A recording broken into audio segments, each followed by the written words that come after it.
আপনারা বিএলও যেসব লিস্ট টিস্ট করেছেন, বিএলওদের কাছে আমার অনুরোধ থাকবে ভোটার লিস্ট থেকে কারো নাম যেন বাদ না যায় সেটা দেখার।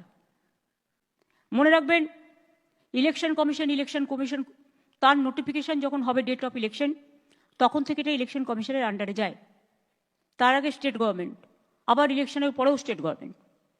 সুতরাং এটা মনে রাখবেন, আপনারা চাকরি করেন স্টেট গভর্নমেন্টের, কোনো মানুষকে অযথা হ্যারাস করবেন না।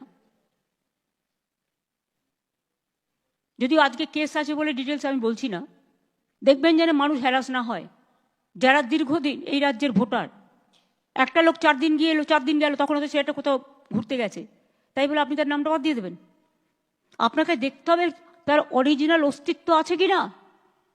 আপনারা তো দেখছেন চারিদিকে যারা বাংলা ভাষায় কথা বলছে অত্যাচার হচ্ছে। আসাম সব ডিটেনশন ক্যাম্প, আসাম গভর্নমেন্ট চিঠি পাঠাচ্ছে বাংলার কুচবিহার আলিপুরদুয়ারকে রাজবংশীদের, যে তোমাকে ফরেন ট্রিব্যুনালসে ইল্লিগাল ঘোষণা করা হচ্ছে। সাহস হয় কোত্থেকে? এই মানুষগুলোর পাশে আমাদের দাঁড়াতে হবে।